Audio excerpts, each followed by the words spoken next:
What is the difference between Heaven Official's Blessings novel, Donghua, and Manhua? I am crazy, so I will go through the story, sentence by sentence, scene by scene, and explain what the Donghua and Manhua cut, added, or changed. This will be spoiler-free for the novel, so if you just watched the first 2 seasons of the Donghua or read the Manhua, you're free to stay and see how well they adapted the source material.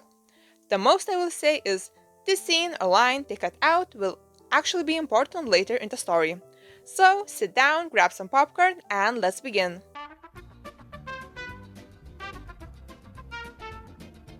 The novel starts with a prologue that does an excellent job of introducing what kind of character Shilian is. The prologue isn't exactly short, so we will be here for a bit. The first sentence in the novel is, "Among all the gods and Buddhas of heaven, there was one famous laughingstock of the three realms." It then goes to talk about Shenle, Shilian's home country, and say that it had 4 treasures: cloud-like beauties, vibrant music and marvelous literature, gold and gems, and their one and famous crown prince, Shelian. It then says that the king and queen loved him extremely and believed that he would become a great ruler. But Shelian wasn't interested in imperial power or wealth. He wanted to save the common people. Right from the start, we get a clear image of Shelian, that he was beloved by his entire country, that he was never interested in wealth and power, and that he cared about protecting others. We then learn that when Shelian was young, he focused only on his cultivation, and the events of him catching little Huacheng are explained. Fun fact, Shelian is supposed to be playing the role of Junwu here. I don't really see a resemblance here, but it is what it is. The fact that Shelian caught little Huacheng was seen as a problem by the Guashi. They were so distraught, they were losing hair as fast as the rain fell. I love the writing of this book. This was ominous luck, the gravest of misfortunes. The Guashi asked Shelian to face a wall in reflection for a month as atonement for his actions. The action in question being ruining a parade by saving a child. Shelian smiled and replied, "No, saving people isn't a crime, so why would the heavens condemn me?" Which is a very good point. But what if the heavens do condemn you? Then it's the heavens who are wrong. Why would I apologize to those who are wrong? The Guashi could not argue. Again, this perfectly shows what kind of character Shelian is, and from the very beginning we see that the heavens have very messed up morals. A parade is more important than a life. And I think this line is very important. Shelian had never run into anything he couldn't do, nor has he ever met anyone who didn't love him. He was the justice of the mortal realm, he was the center of the world. Knowing what happens to him later, this line really hurts. And the next line is very funny. I absolutely adore Heaven Official's Blessings writing. So, even though the Guashi were frustrated, "What the hell do you know?" It wasn't their place to say much, and they didn't dare say too much regardless. His Highness wouldn't listen either way. Perfect. Then we are told about the Yin-Yang Bridge. Every few years, a ghost would appear at night and wander back and forth at the head of the bridge, blocking travelers to ask them 3 questions. What is this place? Who am I? What is to be done? The ghost would then devour whoever answered incorrectly. However, no one knew what the correct answers were. As the years went, this ghost devoured countless travelers. Hearing this, Shilian obviously went to the bridge and waited for the ghost to appear. The ghost asked the first question, "What is this place?" And Shilian answered with a smile, "This place is the human world." Unfortunately, the correct answer that the ghost wanted was, "This place is the abyss." What happens next is one of the many reasons I love TGCF. Actually, this part is what got me hooked. An auspicious start. The first answer was already incorrect. Well, all 3 answers are going to be wrong anyway, the Crown Prince thought. So, why should I wait till you're done? And so he pulled out his weapon and lunged. I absolutely adored this. The moment I read this, I was like, yep, I'm gonna like this book very much. Also, Shilian and the ghost fought so hard that the sun and the moon were toppling. After the fight, Shilian planted a flowering tree at the head of the bridge and sprinkled a handful of dirt to send the ghost off. That's when he meets a disguised Junwoo and says the famous line, "Body in abyss, heart in paradise." It's stated that all of the gods already noticed Shilian during the parade, and after this incident, they asked Junwoo, "How does my lord find his royal highness?" The emperor answered, "This child's future is infinite." And Shilian ascended that night. We are not done with the prologue yet. I told you it wasn't short. When Shilian ascended, the entire heavenly realm shook with 3 times the normal tremors. To achieve a fruitful cultivation truly was much too difficult. It required talent, training, and chance. It was often a long road of 100 years in order for a god to be born. It goes on to say how hard it is to become a god and mentions heavenly calamities that people have to overcome to become gods. Yet, this royal highness was no doubt the darling of the heavens. Whatever he wanted, he got. Whatever he wanted to do, he succeeded. He wanted to ascend and become a god, so at the age of 17, he actually ascended and became a god. Again, we are shown how absolutely overpowered and extraordinary Shilian is, and that everyone loved him. After his ascension, the king and queen ordered people to build temples for Shilian, and in a few short years, the Shinla palace of the crown prince became incomparably glorious, and for a time, its prosperity and splendor reached the peak. And then everything went to hell after 3 years. We learn that gods cannot interfere with mortal wars, because every god would want to support their own country and things would get very ugly very fast. However, Shilian said, "I will save the common people," and went to help his people anyways. The heavenly emperor was in possession of 1,000 years of divine power, but even he didn't dare hang those words off his lips. When he heard this, it was easy to imagine how he felt. Yet he couldn't do anything about the crown prince. So he said, "You can't save everyone." "I can," the crown prince declared. This conversation is very important for what happens later in the book and also shows how stubborn Shilian is. Unfortunately, the harder Shilian tried, the worse the war became. If it was said Shenle was originally hanging by a thread, then the crown prince came and cut it directly. After the kingdom had fallen, the people finally came to realize one thing. The crown prince they worshipped as a god was never as perfect or strong as they imagined. More harshly, wasn't he just some useless trash who couldn't do anything right? They began destroying Shilian's temples. 8,000 temples burned for 7 days and 7 nights, and burned until there was nothing left. And Shilian was labeled a god of misfortune. When the people call you a god, then you are a god. If they call you crap, then you're crap. You are whatever they say you are. It has always been thus. And Shilian gets banished. He grew up endlessly coddled and pampered. He had never tasted the suffering of the human world before. Yet, this punishment threw him from the clouds down into mud. And in this mud, for the first time, he understood the taste of hunger, poverty, and filth. This was also the first time that he did things he never thought he'd do willingly: stealing, robbing, loudly cursing, and giving up on himself. He'd lost all dignity, there was no self-esteem left, and he was as unkempt as one could be. Even his most loyal servants couldn't accept this change in him and chose to leave. And Shilian grew to absolutely despise the phrase, "body in abyss, heart in paradise." The person who had said those words had personally proven that when the body was in the abyss, the heart couldn't be in paradise. He ascended to the heavens quickly, but he fell from grace even faster. And then Shilian ascends for a second time. Throughout history, heavenly officials who were banished either never gained themselves or fell into the ghost realm. There had never been many who were able to turn a new leaf after being banished. The second ascension was fully grand and spectacular. What was even more spectacular was that after he ascended, he charged all the way into the heavenly realm and rampaged in full fury. Thus, he had only been ascended for the span of 1 instant's time before he was knocked back down again. This could be considered the swiftest and the shortest ascension in history.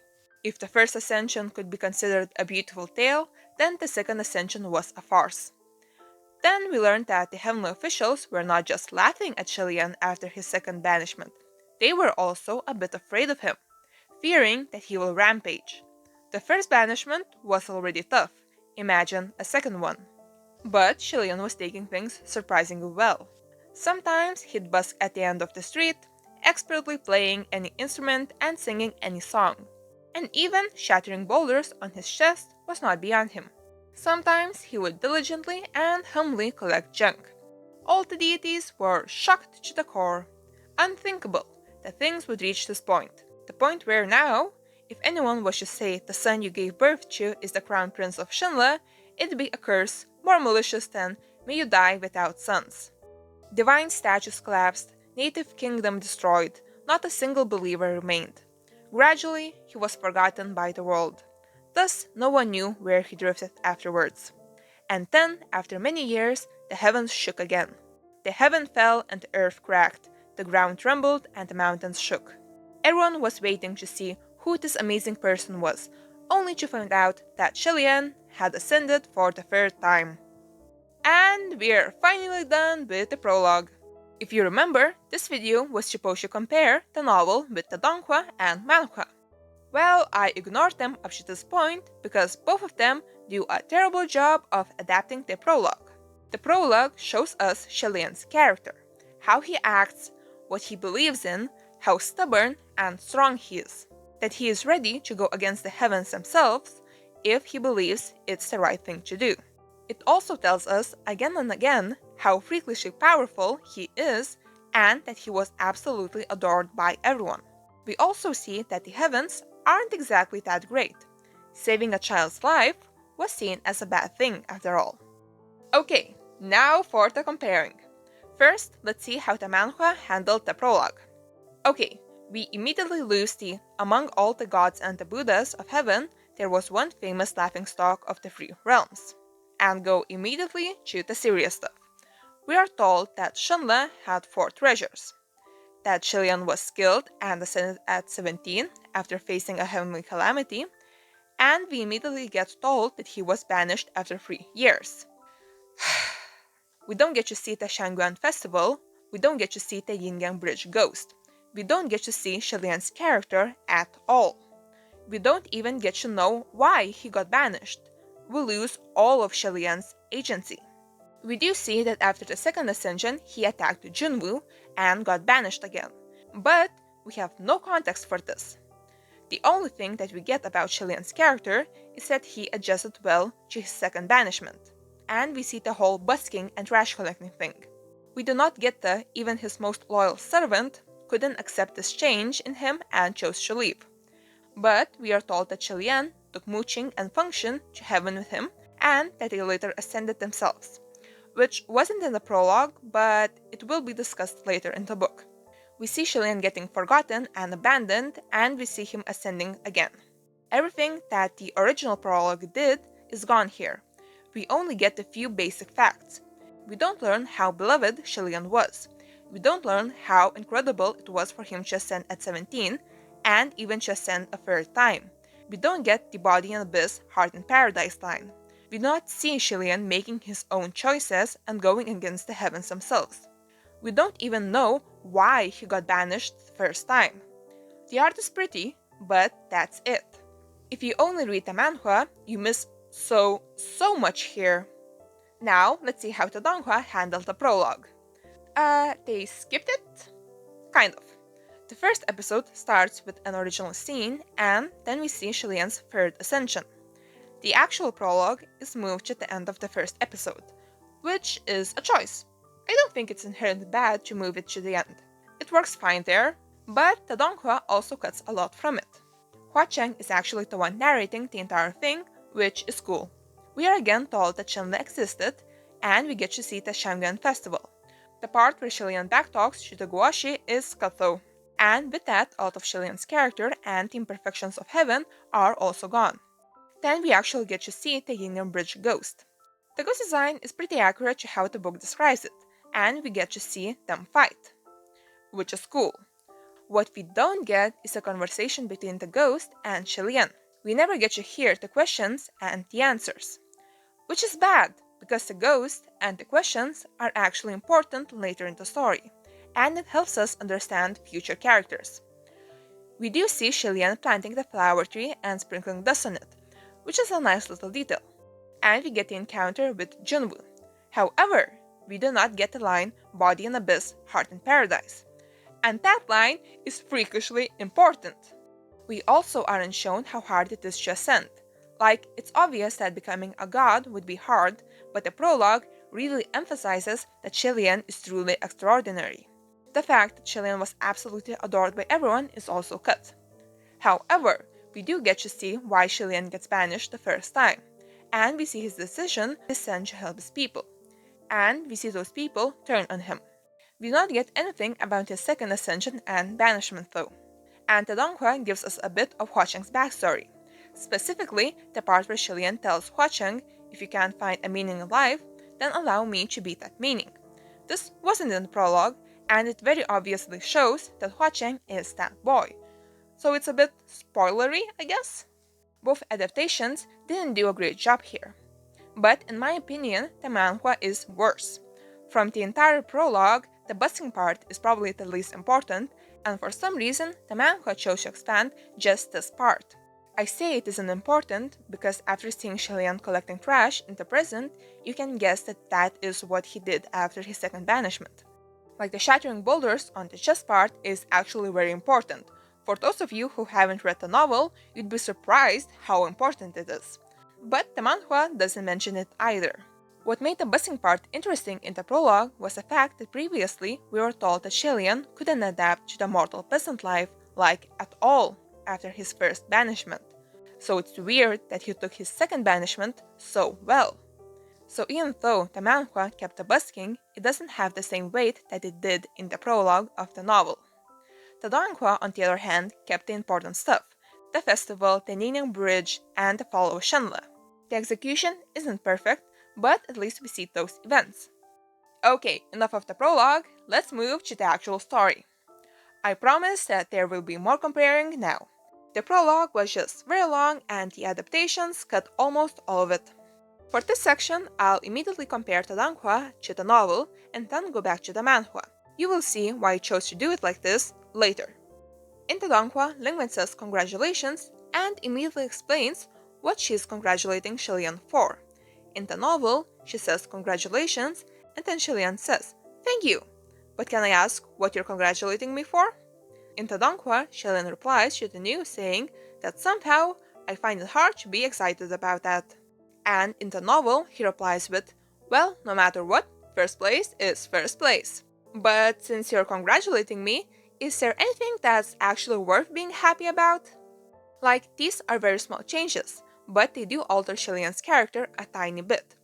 That no matter what, first place is first place, shows his optimism no matter what, and his adaptation to any situation, and a tiny glimpse into his snarky sarcastic side. The 100 merits, Shilian being excited about that, and Lingwen asking if Shilian knows who took the second place, him saying that he probably took the first 3 places, and Lingwen informing him that there is no second place, is identical to the book. In the Donghua, Shilian then asks who the winner was before. In the novel, before asking this, he says, that's too great of an honor. Again, showing how he sees the good in any situation. But it can also be read as him being sarcastic. Because, as we have already seen from the prologue, Shilian does have an attitude. Lingwen informs Shilian that the chart was established today, and we get a slightly bigger change. In the Donghua, Shilian immediately says, lucky me to be right in time for such an event. But in the novel, it goes like this. Huh? Shilian was taken aback.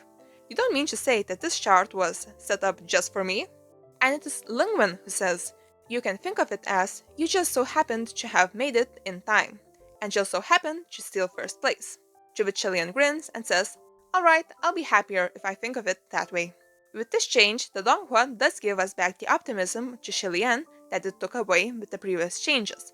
However, it takes away from Lingwen and her relationship with Shilian. Do you know why you got first place and by popular demand is the same as in the novel? The next change is bigger. In the Donghua, after Lingwen points to the missing bell, Shilian asks, where is it? Or what bell? To which Lingwen replies, exactly, there used to be a bell, however it was shaken off by the quake triggered by your ascension. In the novel, Shilian says, did you perhaps point it the wrong direction? There is no bell here. To which Lingwen replies, I didn't. It's right there. Don't you see it? Shilian looked again seriously, then answered honestly, I don't. To which Lingwen replied, It's right if you don't. There used to be a bell there, but when you ascended, it fell off because of the quakes. We again lose some of Lingwen's character here. She knows that there is no bell there, yet she tells Shilian to look again. That's hilarious. The novel realized these ... This is Shilian's reaction. These 3 dots are very expressive. Then we get some world building that the Donghua skips.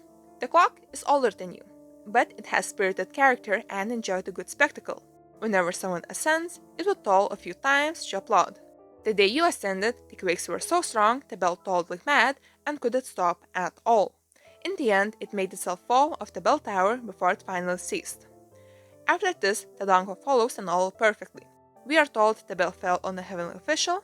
Shilian asks, is everything better now?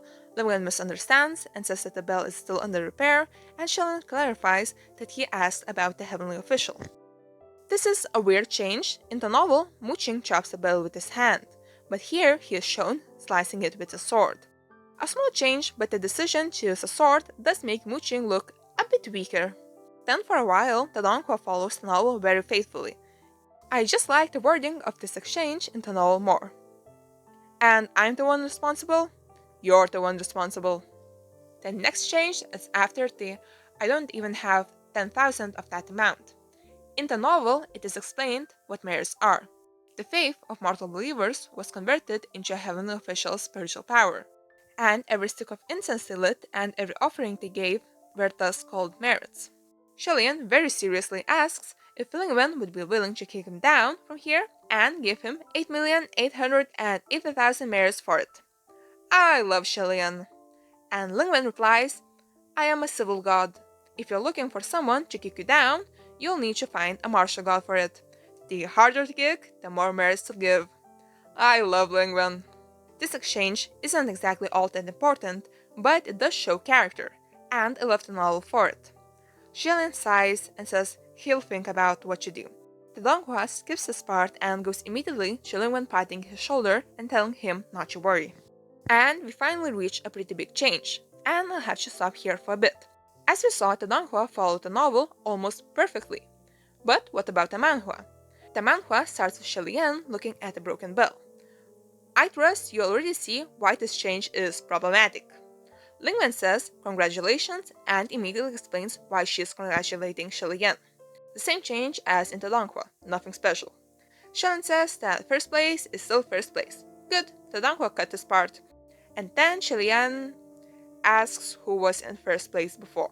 We just cut a big chunk of the dialogue. Shilian being excited about the 100 merits, him being self-aware that he probably took all 3 first places, all gone. And it's kind of weird for him to randomly ask who the previous winner was, without the previous parts of the dialogue. Lingwen says that the list was made today, points at the bell behind Shilian, and says, because of all this. Remember when I said that the Donghua cutting out a few changes took away a bit from Shilian's and Lingwen's relationship? Well, the Manhua cuts basically everything. What is left is the bare minimum required for the plot. I am not even gonna go through everything it cut, because I would have to go through the entire scene again. I'll give the Manhua this. Shilian's expression conveys the ... perfectly. Lingwen in the Manhua then explains that Shilian toppled golden palaces and dropped the bell on Muqing. She specifically says Xuanzhen. In the novel, Shilian does not know that the bell fell on Muqing specifically, and it is important for later dialogue. Without Shilian saying anything, Lingwen says that Muqing chopped the bell and was not injured. This is such a bad change. The only positive is Muqing chopping the bell with his hand, that's all. In the novel, this part shows that other heavenly officials don't really care about people and that Shilian is different. When Shilian asks if everything is alright, Lingwen doesn't even think that he might be talking about the heavenly official. To her, the bell is more important than a person, and this reflects how other heavenly officials think. In the Manhua, Shilian then asks if he offended a lot of heavenly officials, and asks if there is a way to make amends, and Lingwen informs him about the 8 million merits. I absolutely hate how much the Manhua cuts out, but the arrow with "poor" written on it is chef's kiss. And that is everything the Manhua kept from this part. it ain't a lot. It feels like the Donghua cut out less things that the Manhua kept in. Moving on to the next point. Here we will see a lot of changes for both Manhua and Donghua. In both of the adaptations, Lingwen stays with Shilian and has a plan, but in the novel, it's completely different. Shilian is left alone for a while. We then learn that at the peak of his popularity, the 8 million merits would be nothing. The Crown Prince could throw it out without batting an eye. And then we get this sentence. There was no need to say more on the subject. Either way, he had nothing. Nothing, nothing, absolutely nothing. I love this book. Shilian crouches down on the side of the road, feeling distraught, and remembers that 3 days had passed since his ascension, yet he hadn't entered the communication array yet. But he doesn't remember the password, so he tries to randomly get into the right one. In the first one he enters, he hears heavenly officials making bets on how long the Royal Highness, the Crown Prince, can last before going down again. After hearing that, Shilian quietly leaves, and we learn that heavenly officials are bigwigs who try to keep their image. Shilian was the only one who greeted every heavenly official after his first ascension. Again, showing how Shilian differs from the rest. Shilian tries again, and this time enters the correct communication array. This is where it gets tricky to compare the book with the adaptations, since both adaptations take 2 scenes and smoosh them into one. Basically, in the Donghua and Manhua, Lingwen informs Shilian on how he can make money and then goes into the communication array trying to trick some heavenly officials into helping him. That's when Shilian meets Muqing and Function for the first time. But in the novel, Shilian stumbles into the communication array randomly, has the awkward talk with his ex-friends, leaves the communication array, and after a few days, Lingwen calls him saying that she has a plan, and only then does she try to trick some heavenly officials. So I'm gonna follow the chronology of the book and match the scenes of the Donghua and the Manhua. Once again, the Donghua first. When Lingwen and Shilian enter the communication array in the Donghua, we can hear heavenly officials making bets. Like I already said, in the novel, they make bets in another communication array. They are not bold enough to do it in the main one. They have an image to maintain after all. In the Donghua, Muqing thwarts Lingwen's plan, and then Shilian steps up and says, "Yeah, I'm back." In the novel, there is no Lingwen at this point. The moment Shilian entered the communication array, before he could even say anything, Muqing immediately said, "So, your highness is back." The man was guarding the communication array, waiting for Shilian to show himself, ready to pounce on him. The first time we see Muqing, we already see his, let's call it, obsession. In the Donghua, this is lost. And if you only watch the Donghua, you might wonder why Muqing is blurry here. Well, in the novel, they don't actually see each other in the communication array, so Shilian is only hearing Muqing's voice. That's why he does not recognize him. Since the Donghua redesigned the communication array to a more visual one, they decided to just blur Muqing in this part. In the novel, Shilian is actually happy that there is someone in the upper court who would willingly start a conversation with a god of misfortune like himself. Shilian says, "Yeah, hello everyone, I'm back again." And at this point, the Donghua and the novel merge again. After Shilian speaks up, in the novel, every heavenly official perked up and started to listen very closely. Then the dialogue between Shilian and Muqing stays the same in the Donghua and the novel. But in the novel, we get a bit more exposition. We are told that everyone in heaven is special. Thus, it wasn't an exaggeration to say that rulers, princes, royalty, generals, none of these were a rarity here. Everyone was a darling of the heavens, everyone was proprietary with each other. So they would address one another as Your Majesty, Your Highness, Lord General, Alliance Chief, Head Chief, all sorts, as long as the address was flattering. But the way Muqing said Your Highness was without any respect. The way Muqing said it even offended other heavenly officials who were also crown princes. Muqing is trying his best to show his superiority and ignite an argument with Shilian here. Shilian's "it's not too bad" was him trying to run away from the confrontation. But Muqing didn't let him. This is the part where Lingwen says "Bell" in the Donghua. But remember, in the novel, Shilian is alone. So, how does that happen? Well, Lingwen contacted Shilian through a private communication array and said it. I think it's very sweet that Lingwen was just minding her own business, saw that Shilian was in trouble, and decided to help. Shilian apologizes and Muqing humps. It says that there are a great number of martial gods in heaven, many of whom are younger than Shilian, and that Shilian can't recognize them all by voice. That's why he asks Muqing's name without realizing he is talking to Muqing. Muqing did not expect that. The moment he spoke, the other side fell silent. Not only did the other side fall silent, the entire communication array was like it had frozen. And suddenly, the air was dead. The Donghua does a good job portraying Muqing's shock here. In the Donghua, Lingwen looks completely chill, like nothing weird happened, while she informs Shilian that that is Xuanzhen. In the novel, on the other hand, it is different. Lingwen sent him another voice message. Your Highness, although I don't think you wouldn't have recognized him after talking for so long, but I still want to give you a reminder. That's Xuanzhen. Xuanzhen? Shilian said. He was stumped for a moment before he finally came around and sent a voice message back in shock. That's Muqing? Lingwen was also quite shocked. You really didn't recognize him? I really think that the Donghua could have played around with Lingwen's expression here. At this point, Lingwen is the one heavenly official we can trust. We have only seen her for a bit, but we already know that she knows stuff. So her being surprised shows that Shilian not recognizing Muqing is a big deal. In the Donghua, it feels less impactful. The communication array was still deep in silence. Muqing didn't utter a sound, and the other heavenly officials were pretending they weren't listening while waiting on the edge of their seats for whichever one would continue the conversation. In the novel, the heavenly officials are way bigger drama and gossip-loving pricks. And then we get some exposition in the novel that was cut from the Donghua. In short, Muqing possesses 7,000 temples. When Shilian was a martial god, Muqing was one of his deputy generals.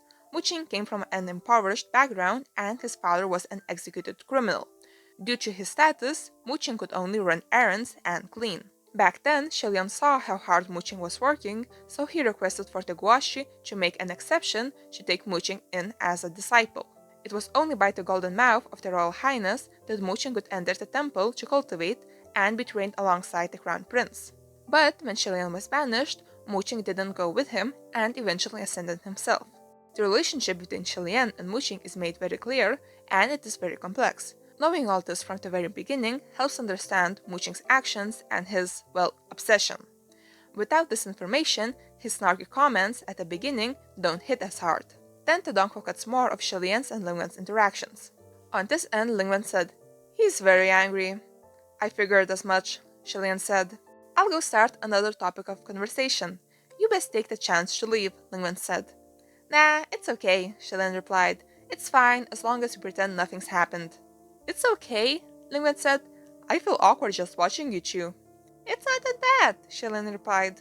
Those two really do get along. For someone like Shilian, anything really was okay aside from death. He didn't have much, and certainly not shame. He had suffered much more awkward things than this, so he generally felt that this was okay. Yet who knew that okay wasn't a word to be uttered lightly? He had only just said, "It's okay," when a voice roared angrily. I said it before and I'll say it again. I love the writing of this book. Then function comes in. Yelling. This scene looks the same in the Donghua and the novel on the surface, but there are changes. In the Donghua, the other heavenly officials laugh, but in the novel, remember when I said that they love drama? Well, while they were already filled to the brim with surging complaints, each of them still held their breaths, waiting soundlessly to hear how Shilian was going to answer the accusing cry. Yet, unexpectedly, things only got more exciting. Before Shilian had opened his mouth, Muqing spoke up first, or rather, he only said, "Heh." Those two bicker a bit until Muqing says, "The one who tore down your golden palace is in the communication array right now. Go interrogate him yourself." With things reaching this point, Shilian was too embarrassed to run away just like that. He cleared his throat. "It was me. I'm sorry." The moment he spoke, the one who came after also fell silent. Lingwen then informs Shilian that that is Nanyang, but unlike with Muqing, Shilian did recognize him. And we get more exposition that was cut from the novel. Function has 8,000 temples, which is more than Muqing, and he also used to be Shilian's heavenly general. Function was loyal to a fault, and had been Shilian's bodyguard since Shilian was 14 years old. He grew up with the crown prince, they entered the heavens together, were banished together, and drifted together. Unfortunately, they didn't manage to endure the 800 years together. In the end, it was an unhappy separation, as each went their own paths, never to meet again. We already get a clear image of Shilian's relationship with Muqing and Function, and this information is important for later interactions. For example, in Season 2, It seems fitting that Function would come to see Shilian, but it is unexpected that not only did Muqing come first, he is the one who brought medicine. Those interactions build upon the base that we get here, and give us real well-written, complex characters. In the Donghua, we lose a big chunk of this base. Then we get more lovely writing. If Shilian had to choose between Function and Muqing and say who made him feel the more awkward, he would answer, "They're both fine." But if bystanders had to choose whether they more wanted to see Shilian and Function brawl or Shilian and Muqing, then that would depend on the individual's taste. After all three had sufficient reason to beat each other up, so it would be a hard pick. Heavenly officials live for the drama. Which was why everyone was severely disappointed when Function hadn't responded for the longest time, not answering a single word, then going invisible directly. I don't know why the Donghua changed Function's reaction here. In the novel, he is so shocked that he just goes invisible. In the Donghua, he does have some lines after, which tones down his shock. Another thing that the Donghua cut is the fact that everyone, especially Muqing, thought that Shilian went after Muqing and Function intentionally out of revenge, throwing a bell on Muqing and destroying Function's palace. It really shows that others, and specifically Muqing, have a warped image of how Shilian really feels. Shilian promises to pay everyone back, and the Donghua cuts another interesting bit of information. Muqing wanted to keep making snide remarks. However, he realized that that would be unseemly for someone of his status, showing that Muqing isn't dumb. He goes after Shilian to show everyone that he is now better than him, but he realizes when to back down. Shilian takes that opportunity and quickly flees. In the Donghua, this is when Lingwen blames Muqing for ruining her plan. But remember, in the novel, this was a random interaction and Lingwen didn't want anything yet.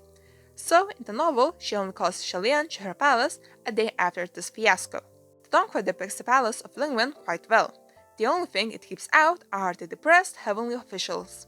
On the way over, every heavenly official who emerged from the palace of Lingwen was howling piles of documents that were taller than the average person.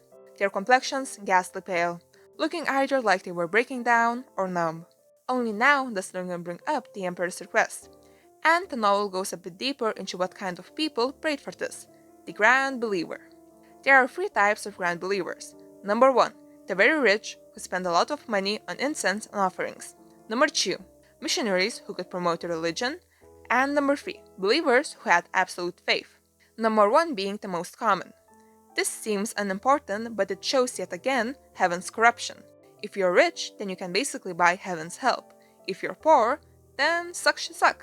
Shilian obviously realizes that Junwoo doesn't really need his help with this mission and is only giving it to Shilian to help him with his debt. Lingwen asks if Shilian needs a spiritual device. In the Donghua, this question is moved to later.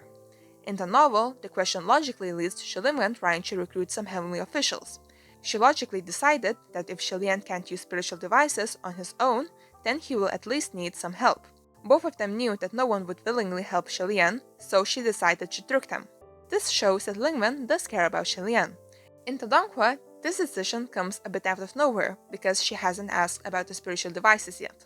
And this is where Muqing thwarts Lingwen's plan, showing his obsession. This is the second time he goes after Shilian in the communication array. Lingwen and Shilian are very annoyed with him at this point. Shilian thought to himself, "Are you just guarding inside the communication array every day?" Lingwen thought the exact same thing, and dearly wanted to stop Muqing out of the communication array from obstructing her work. But still, she smiled outwardly. "Xuanzhen, how come I keep seeing you inside the communication array these days? Seems like you've got free time on your hands lately. Congratulations!"